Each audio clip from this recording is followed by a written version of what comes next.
Assalamualaikum warahmatullahi wabarakatuh. Alhamdulillahilladzi ja'ala Ramadana syahra siyamna lil mu'minin liyazdadu imanan ma'a imanihim. Subhanaka la ilma lana illa ma 'allamtana innaka antal alimul hakim.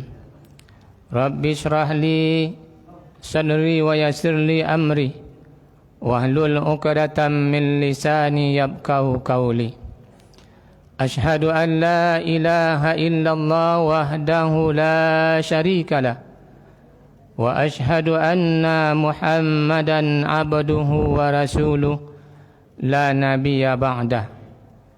Allahumma salli wa sallim ala sayyidina Muhammadin wa ala alihi wa ashabihi ajma'in, amma ba'd. Yang sama-sama kita hormati Ketua beserta segenap pengurus dan panitia Ramadan, semoga senantiasa dimuliakan oleh Allah Subhanahu wa taala. Bapak Ibu, orang tua-tua saya, para alim, para ulama, tokoh-tokoh masyarakat beserta seluruh jemaah yang sangat saya hormati, semoga senantiasa dimuliakan oleh Allah Subhanahu wa taala. Alhamdulillah, bersyukur kita kepada Allah Subhanahu wa taala atas limpahan rahmat dan karunia-Nya. Sampai pagi hari ini kita masih dipanjangkan umur oleh Allah, disehatkan badan sehingga kita mampu dan mau datang untuk melaksanakan salat subuh berjamaah. Kemudian kita isi pula dengan majlis ilmu, majlis yang dimuliakan oleh Allah, majlis yang dibangga-banggakan oleh Allah kepada para malaikatnya. Wa zakarallahu fi man indah. Bahkan kata Rasulullah, man salaka tarikan yantalfisu ilmihi salakahu tarikan ila jannah. Siapa yang melangkahkan kakinya menuju majlis ilmu, maka Allah akan mudahkan langkah kakinya menuju surga Allah Subhanahu wa taala. Bahkan juga dalam hadis lain, man kharaja bitalabil ilmi fa huwa fi sabilillah. Siapa yang keluar dari rumahnya untuk menuntut ilmu, sama dengan dia jihad di jalan Allah, hatta yarji, sampai dia pulang ke rumahnya. Apalagi Bapak Ibu, waktu subuh ini adalah waktu yang paling diberkahi oleh Allah Subhanahu wa taala. Kenapa? Karena Rasulullah berdoa untuk umatnya, Allahumma barik li ummati fi kuburiha. Ya Allah, berkahilah umatku di pagi hari ya Rasulullah. Ya Allah. Lalu kemudian siapakah yang mendapatkan keberkahan itu? Tak semuanya Bapak Ibu kita mendapatkan keberkahan dari Allah. Hanya orang-orang yang menjauhilah punggungnya dari tempat tidurnya yang empuk, lalu kemudian dia mengambil wuduk, berangkat ke masjid untuk salat subuh berjemaah dengan khusyuk. Itulah orang-orang yang akan mendapatkan keberkahan dari Allah Subhanahu wa taala. Adapun ketika azan dikumandangkan, dia masih terlentang di atas ranjangnya, maka orang itu tak akan mendapatkan keberkahan dari Allah Subhanahu wa taala. Berselawat kita kepada Rasulullah, Allahumma salli ala Muhammad wa ala ali Muhammad. Bapak Ibu, jemaah yang saya hormati, tanpa kita sadari, ternyata waktu itu amatlah cepat berlalu. Hingga tak terasa hari ini kita sudah berada pada hari yang ke-24 di bulan suci Ramadan. Bulan yang mulia, bulan yang di dalamnya segala amal ibadah dilipat gandakan pahalanya oleh Allah, segala dosa-dosa diampuni oleh Allah, perbuatan taat diterima, doa dikabulkan oleh Allah Subhanahu wa taala. Begitu luar biasanya bulan Ramadan ini.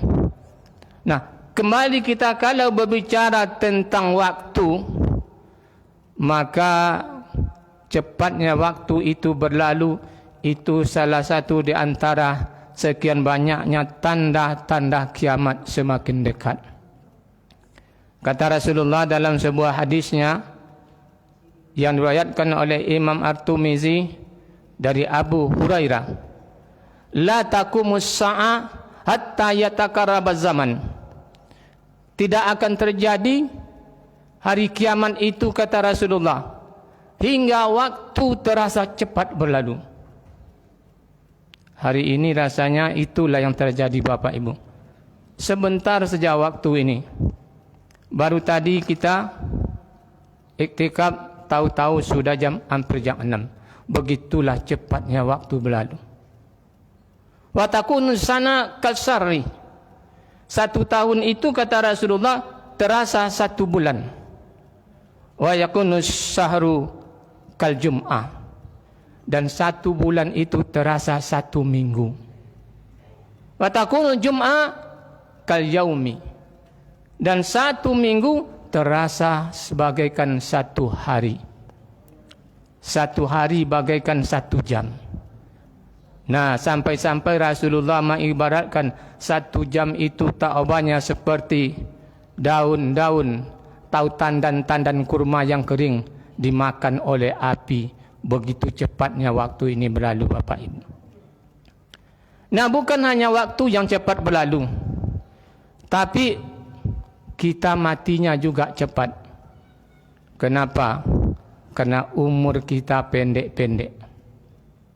Beda dengan umat-umat terdahulu, mereka matinya lama. Kenapa? Karena umurnya memang panjang-panjang, Bapak Ibu. Ada yang 1000 tahun, ada yang 900 tahun, ada yang 800 tahun, 700, 600. Umur mereka itu berabad-abad. Ada yang 10 abad, 9 abad, 8 abad. Maka mati mereka lama. Sementara kita umat Nabi Muhammad umurnya pendek-pendek. Berapa umur umat Nabi Muhammad itu? Kata Rasulullah, a'maru ummati ma baina sittin ila sab'in. Umur umatku itu hanya, kata Rasulullah, antara 60 sampai 70 tahun. Rasulullah SAW mengibaratkan umur 60-70 tahun itu tak ubahnya seperti orang di dalam peperangan.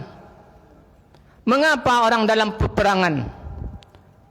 Kalau tidak kita yang membunuh, kita yang dibunuh. Artinya apa? Mati. Umur 60-70 itu perjuangan kematian. Nah, Bapak Ibu, kalau kita sudah mati, maka hilanglah semua jabatan, semua gelar, tak lagi akan disebut orang. Jangankan jabatan, gelar, nama kita pun tak dipanggil orang lagi. Ketika seseorang mati, pamannya presiden mati, banyak orang datang untuk melayatnya. Orang akan bertanya, di mana jenazahnya? Takkan ditanya di mana Pak Presiden. Tak lagi, Bapak Ibu. Gelar, pamannya profesor, mana Pak Profesor? Maaf, Pak Profesor. Tak akan disebut orang lagi. Ketika orang datang ke rumah kita, mana Pak Profnya? Oh, enggak.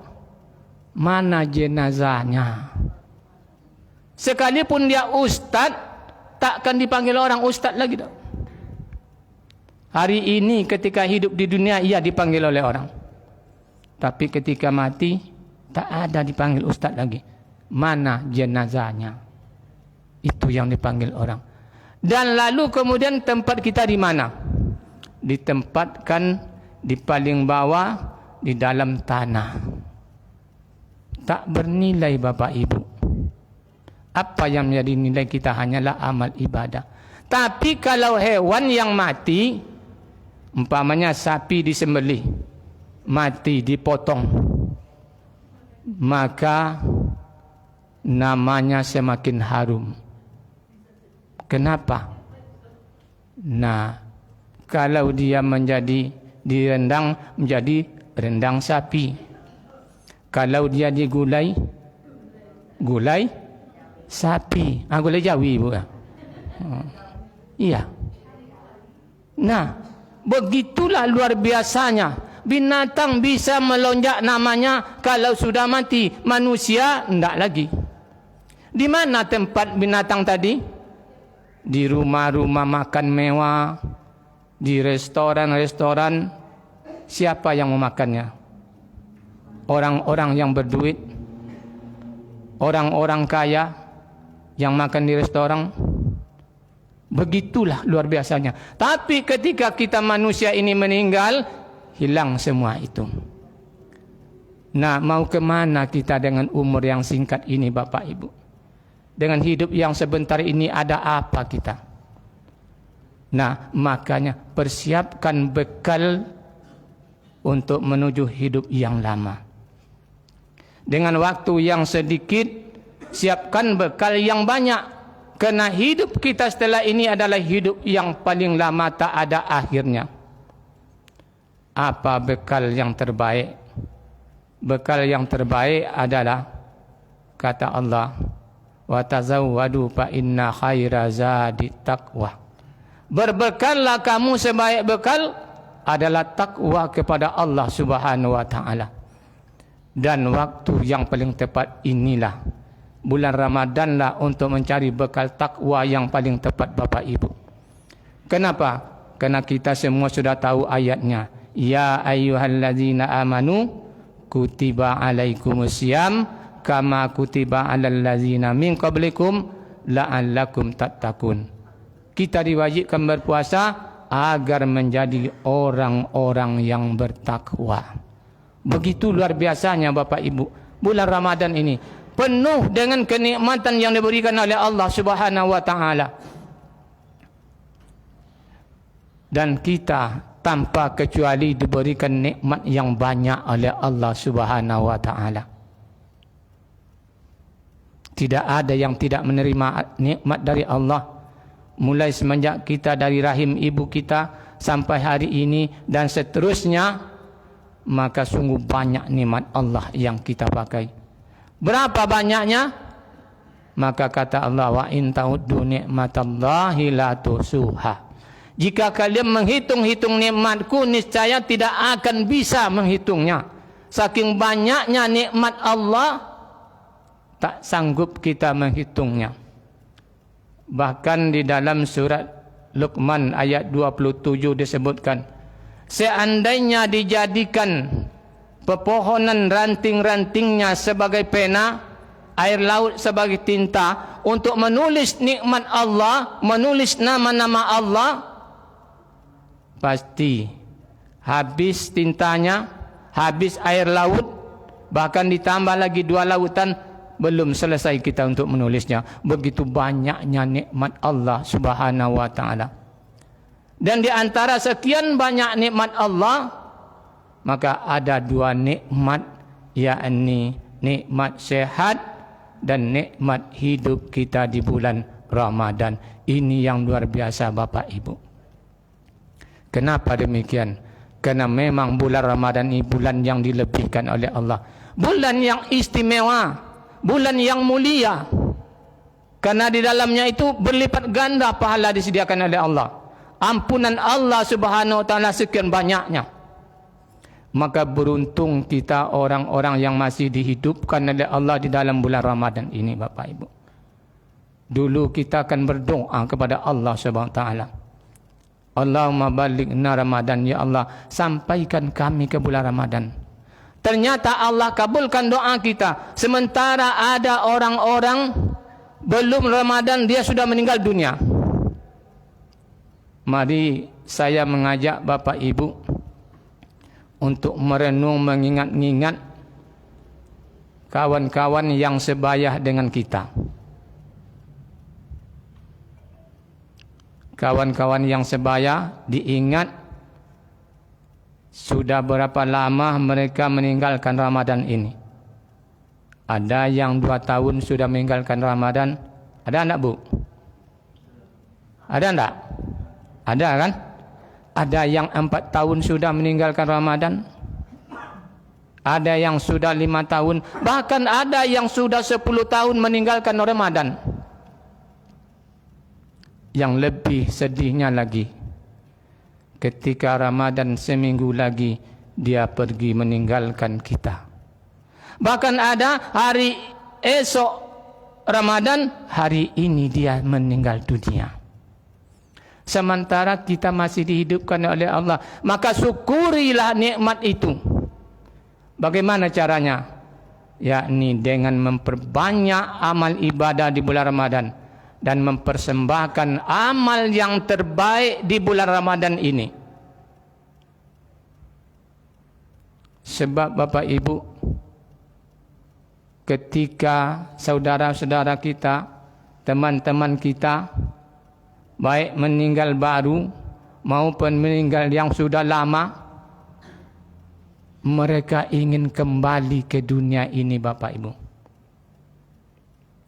Rabbana absarna wa sami'na farji'na na'mas salihan inna muqinun. Kami sudah melihat ya Allah. Kami mendengarkan pekikan-pekikan di neraka ya Allah. Begitu pedihnya siksaan api neraka. Kami dengar ya Allah. Kembalikan kami ke dunia ya Allah. Kami ingin beramal saleh. Dan yang paling berkeinginan untuk balik ke dunia itu di saat bulan Ramadan inilah Bapak Ibu. Imam Al-Jauziyah mengatakan, seandainya orang yang mati itu ditanya kapan keinginan untuk balik, mereka berkeinginan untuk balik di dalam bulan Ramadan. 1 hari jadilah dia bisa mempuasakan bulan Ramadan. Kenapa? Ternyata itulah kelebihan daripada bulan Ramadan. Begitu hebatnya bulan Ramadan. Makanya seorang sahabat yang bernama Abu Umamah datang kepada Rasulullah. Dia bertanya kepada Rasulullah, "Ya Rasulullah, berikan aku amalan yang dengan amalan itu aku bisa masuk surga Allah." Maka kata Rasulullah SAW, "Alaika bishum." Puasalah engkau, karena puasa itu bisa memasukkanmu ke dalam surga. Semenjak Abu Umamah ini mendengarkan dari Rasulullah SAW, maka tak berasap lagi dapurnya Bapak Ibu. Artinya apa? Kalau berasap dapurnya berarti dia menerima tamu. Jadi Abu Umamah tidak hanya berpuasa di dalam bulan Ramadan, tapi di luar Ramadan dia juga taat untuk melaksanakan puasa. Itulah namanya yang disebut dengan istiqomah.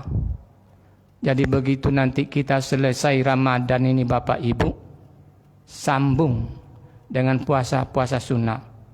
Terutama puasa 6 Syawal. Bapak Ibu sanggup hari pertama Syawal hari raya, langsung sambung hari kedua, sanggup enggak kira-kira Bapak Ibu? Sanggup? Itu banyak lontong lagi Bu. Hah? Kue banyak lagi. Ada kue gulung, ada kue bolu, ada soto, kue samprit. Berat. Tapi kalau kita sanggup, itulah yang luar biasa Bapak Ibu. Itulah orang yang betul-betul istiqomah dalam menjalankan hidup ini. Dan itulah yang akan membuat dia memasukkan ke dalam surga Allah Subhanahu wa ta'ala. Maka jangan kita sia-siakan waktu ini.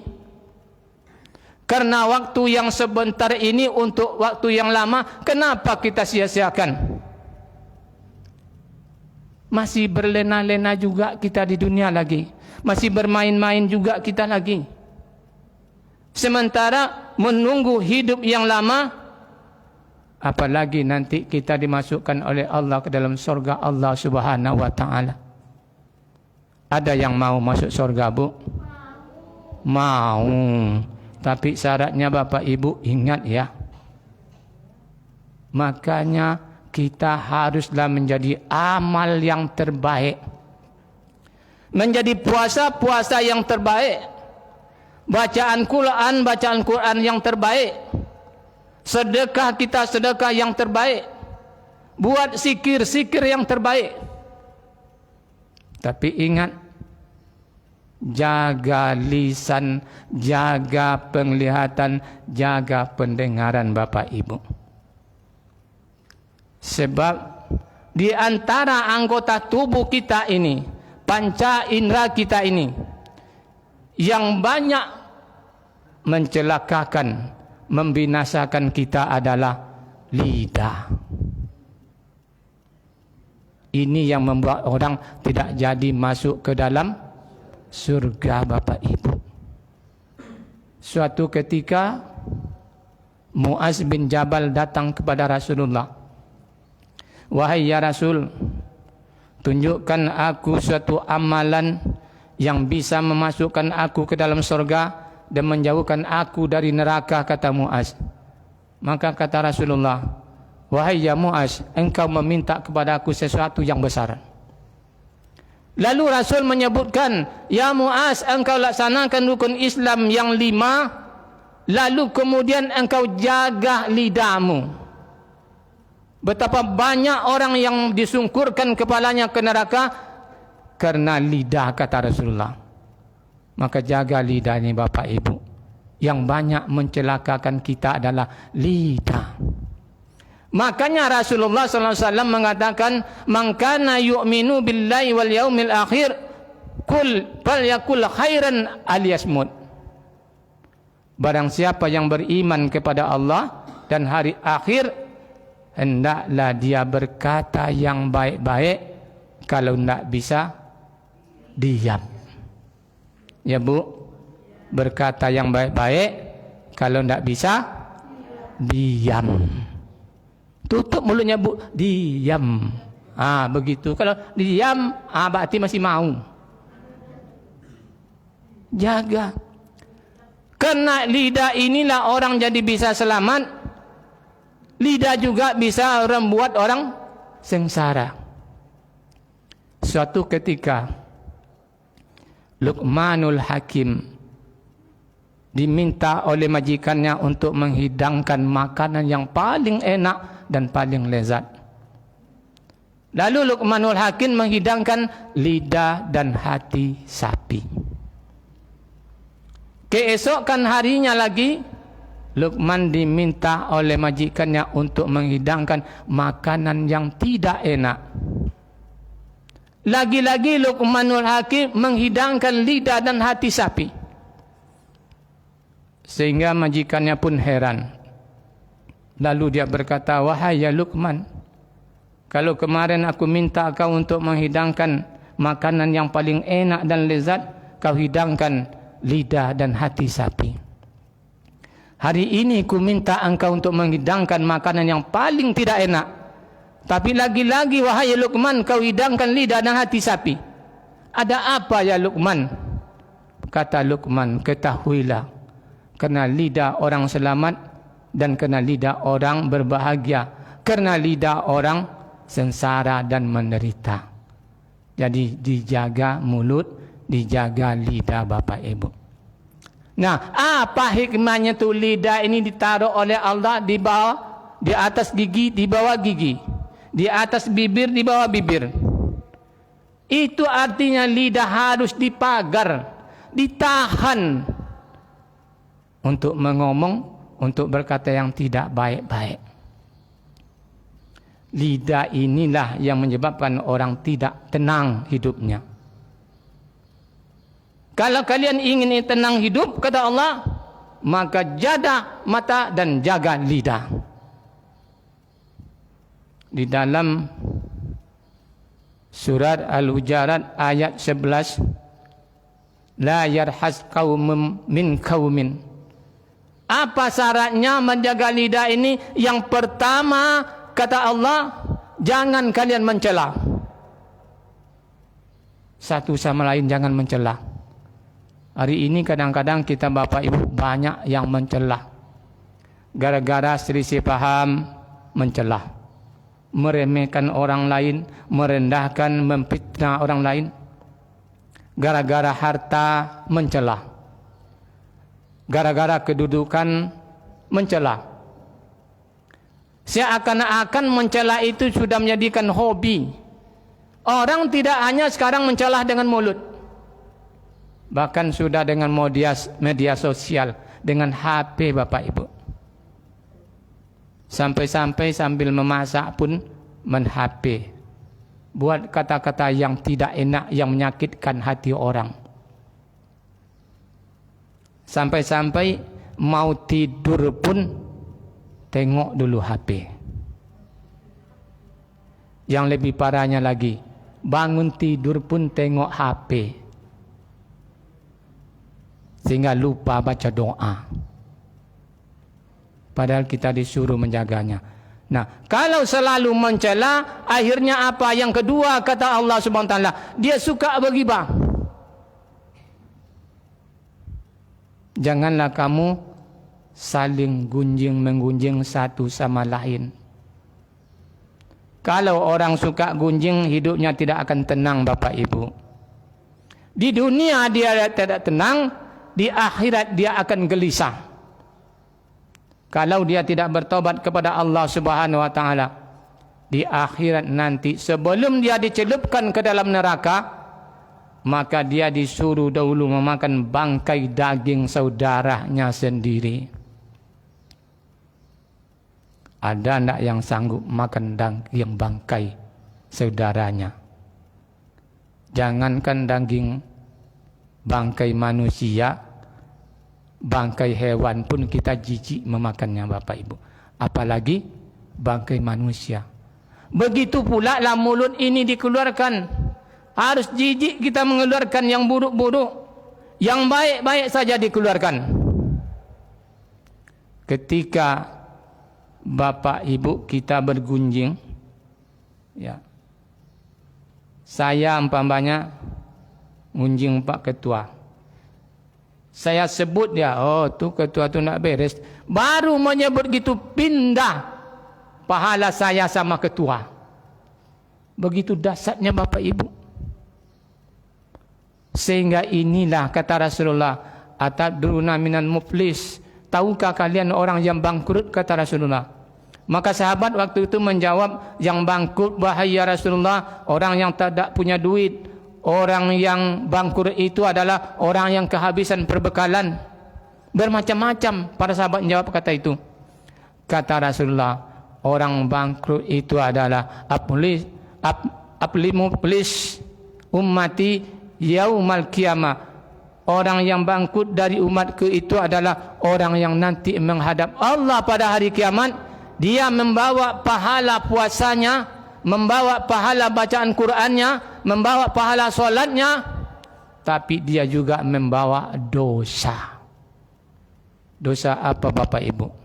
Ketika dia dituntut oleh orang, ketika hendak masuk surga, maka di saat itu dia disidang. Maka ketika itulah Allah suruh minta kita memindahkan pahala kita.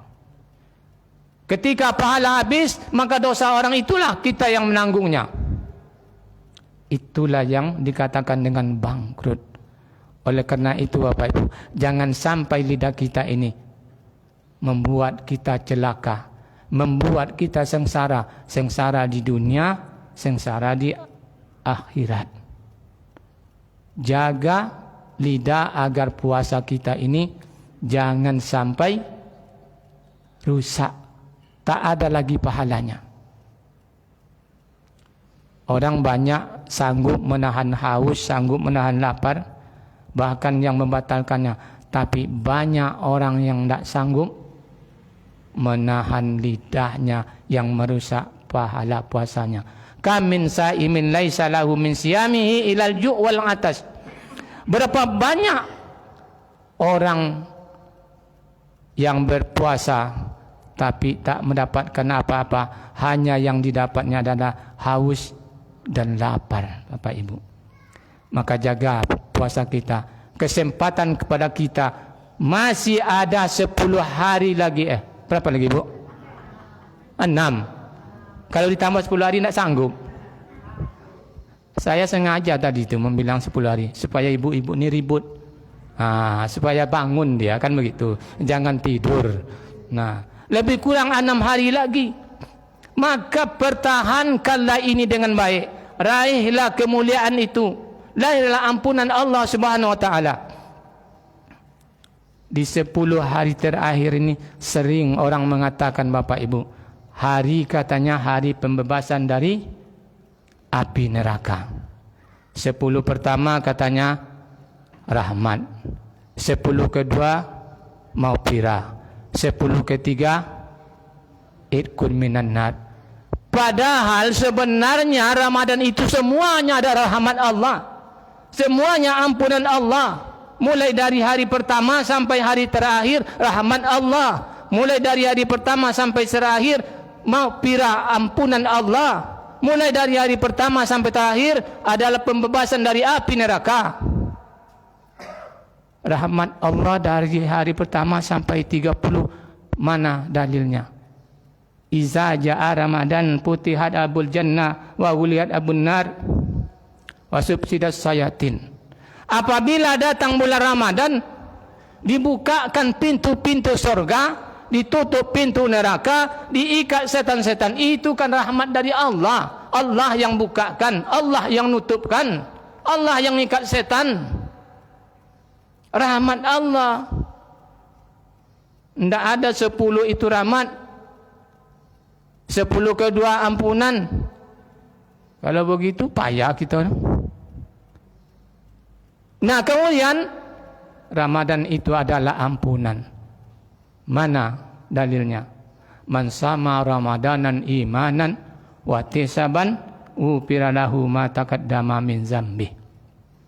Siapa yang berpuasa di bulan Ramadan penuh iman, itu akan diampunkan segala dosa-dosanya yang berlalu oleh Allah Subhanahu wa taala. Dan ketika Bapak Ibu kita berada di dalam bulan Ramadan ini, seolah-olah atau ibarat kita berada di dalam surga Allah Subhanahu wa taala. Sebab ada orang yang masuk ke dalam surga tapi keluar lagi. Siapa itu?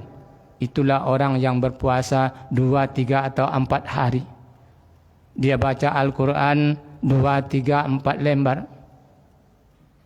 Kemudian dia ikut bertarawih 2, 3, 4 malam. Setelah itu keluar lagi, tidak masuk lagi, entah kemana perginya. Tapi alhamdulillah kita masih berada di dalam bulan Ramadan, seolah-olah ibadat kita berada masih di dalam surga dan kita tak mau keluar, Bapak Ibu. Tapi yang lebih parahnya lagi, ada orang yang berada di depan pintu Ramadan, di depan pintu surga, tapi tak mau masuk ke dalam surga, tak mau dia memanfaatkan Ramadan ini. Padahal Ramadan adalah bulan ampunan, tapi dia tak mau mencari ampunan dari Allah Subhanahu wa taala. Ramadan ini Bapak Ibu, yang paling banyaknya itu adalah ampunan dari Allah Subhanahu wa taala. Allah sediakan banyak ampunan. Kenapa? Karena memang kita ini umat Nabi Muhammad ini banyak dosanya. Makanya disediakan yang banyak itu oleh Allah adalah ampunan. Cari puasa ampunan, ujung-ujungnya ampunan. Cari Lailatul Qadar, ujung-ujungnya ampunan. Semuanya ampunan disediakan yang banyak oleh Allah Subhanahu wa taala. Tidakkah kita mau untuk meraih ampunan dari Allah? Itulah orang yang akan merugi hidupnya, Bapak Ibu. Ketika disediakan ampunan oleh Allah Subhanahu wa taala, kita tidak mau mengambil ampunan itu, maka itulah yang membuat hidup kita ini akan rugi. Di dalam bulan Ramadan, tempat kita meminta ampun kepada Allah Subhanahu wa taala. Bukankah dosa-dosa diampuni oleh Allah, perbuatan taat diterima, doa dikabulkan oleh Allah Subhanahu wa taala. Salah satu doa yang tidak ditolak oleh Allah, doa orang yang berpuasa. Maka perbanyak doa Bapak Ibu. Selagi ada kesempatan hidup, jangan ditinggalkan doa. Apa doanya? Ketika Aisyah bertanya kepada Rasulullah, wahai ya Rasulullah, kalau aku mendapatkan Lailatul Qadar, apa doanya wahai ya Aisyah? Tak perlu minta banyak-banyak. Kata Rasulullah, minta ampun Allahumma innaka afuwun karim tuhibbul afwa fa'fu anna. Bukan tak boleh berdoa yang lain Bapak Ibu. Silakan apa yang minta. Kalau bagi yang sakit, memohon kepada Allah untuk minta disehatkan. Bagi yang berhutang, mohon kepada Allah untuk bisa dibebaskan dari hutang atau memudahkan untuk membayar hutang.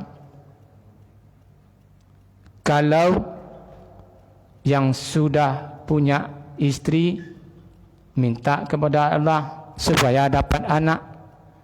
Yang belum punya istri, mintalah istri. Yang sudah punya istri, minta lagi. Tidak boleh Bu. Siapa bilang tak boleh? Hanya ibu-ibu aja yang iri sama saya nih. Bolehlah, asal sanggup. Ya, maksud saya tuh sanggup membiayainya, sanggup adil. Nah, tapi kalau tidak sanggup membiayainya, tidak sanggup adil, apalagi tidak ada tenaga. Oh, lebih parah lagi kan? Nah, ini jadi boleh, tidak ada larangan. Bapak-bapak silakan aja Pak. Mau 1, 2, 3 silakan. Ya, tapi bapak temonong, tidak ada lagi yang sanggup nampak anda. Dan loyo semuanya. Nah, Bapak Ibu hadirin yang saya hormati. Nah, karena Ramadan adalah bulan penuh dengan ampunan, perbanyak minta ampun kepada Allah. Betapapun banyaknya dosa-dosa kita, pasti akan diampuni oleh Allah Subhanahu wa taala. Selawas apa, sebanyak apa dosa kita, Allah kalau kita minta ampun, pasti Allah akan ampunkan.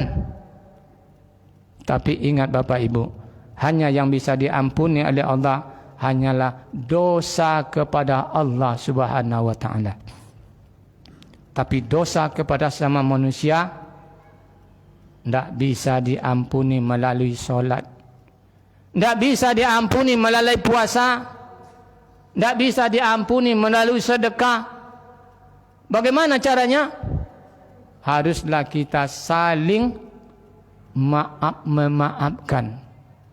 Tapi yang lebih mulia adalah orang yang memberi maaf ketimbang orang yang minta maaf. Tapi jangan pula Bapak Ibu, ketika kita meminta maaf, dijawab kawan tu, tiada maaf bagimu. Ya tunggu ajalah nanti pembalasan dari Allah Subhanahu wa taala.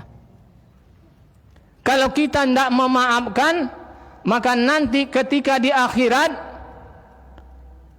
ketika Rasulullah SAW sedang duduk-duduk bersama para sahabat, lalu Rasul menangis.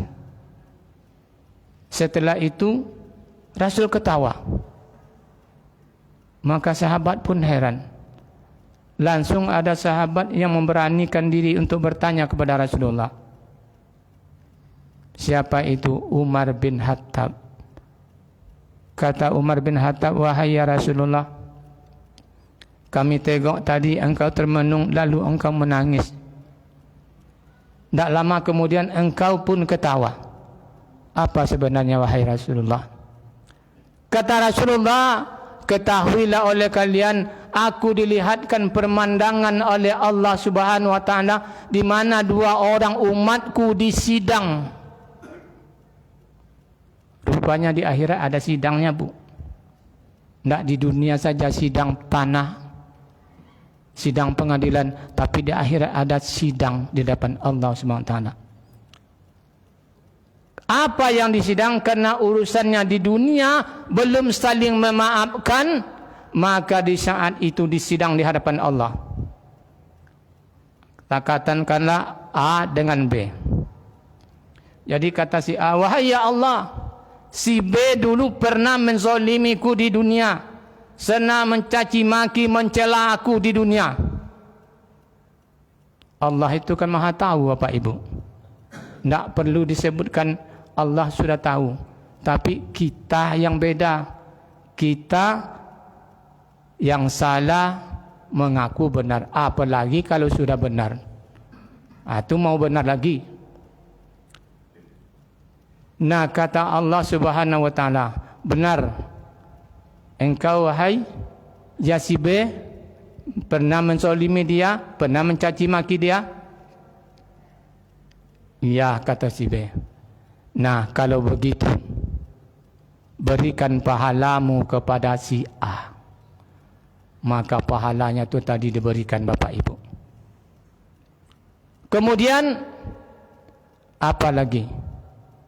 Diminta lagi oleh si A, wahai ya Allah, tak ada lagi yang mau aku berikan, tak ada kebaikan dari diriku yang untuk berikan kepada si A. Si A pun berkata lagi Bapak Ibu, ya Allah, kalau begitu dosa-dosaku ini kasihkan sama si B. Aku tidak mau. Pokoknya dosaku silakan pindahkan ke si B. Maka ketika itu Allah Subhanahu wa taala memperlihatkan suatu pemandangan yang luas sekali. Ibarat layar terbentang Bapak Ibu. Di situ dilihatkan oleh Allah rumah yang sangat indah, terbikin dari emas dan perak. Kau tengok, kata Allah kepada si A. Jadi kata si A terkejut menengoknya, wahai ya Allah, untuk siapa rumah yang semewah ini, wahai ya Allah? Hambamu yang mana yang bisa masuk ke situ ya Allah? Kalau orang mati syahid yang mana, wahai ya Allah? Kalau nabimu, nabi yang mana ya Allah? Kata Allah, engkau pun bisa masuk ke dalamnya. Itu disediakan kepada orang yang bisa membayarnya. Lalu si A berkata lagi, wahai ya Allah, siapa yang bisa membayar itu ya Allah? Kata Allah, engkau pun bisa membayarnya. Dengan apa aku membayarnya ya Allah? Begitu luar biasanya Bapak Ibu. Kata Allah, kau maafkan saudaramu B, engkau berhak masuk dalamnya. Ya Allah, aku maafkan saudaraku ya Allah. Aku maafkan ya Allah. Begitulah luar biasanya Bapak Ibu. Kalau begitu ya, kau berhak masuk ke dalamnya. Ternyata memaafkan itu luar biasa pahalanya Bapak Ibu. Jangan pula ini salah nanti menterjemahkan apa yang saya sampaikan. Ini maksudnya jangan ditunggu-tunggu maaf. Kalau begitu di dunia tidak usah aku maafkan dulu. Besok jelah di akhirat. Biar langsung aku masuk surga. Bukan begitu maksudnya. Artinya orang yang memberi maaf itu luar biasa pahalanya. Allah pun memuliakan dia. Ketika di dunia ini, maka selesaikan perkara kita dahulu dengan saudara-saudara kita yang pernah kita mungkin mensakiti hatinya, yang pernah mungkin kita bergunjing, yang mungkin pernah ketika di dunia ini kita mencaci makinya, mencelahnya. Maka selesaikan ketika di dunia Bapak Ibu. Jangan sampai dibawa ke akhirat. Seperti apa sidang di akhirat nanti, Allahu a'lam. hanya Allah lah yang tahu. Jadi sekali lagi, mari kita manfaatkan Ramadan yang bersisa. Berapa tadi Bu Pur? 6 hari lagi ya? Tidak 5. Kalau dikurangi tidak boleh. Kalau saya lebih senang dikurangi.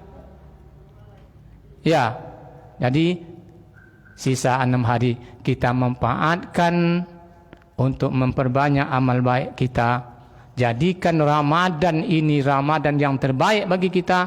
Jadikan amalan kita amal yang terbaik, berzikir yang terbaik, baca Al-Quran yang terbaik, puasa kita puasa yang terbaik dengan menjaga anggota tubuh kita, mata, telinga, dan lidah kita. Itu saja yang dapat saya sampaikan.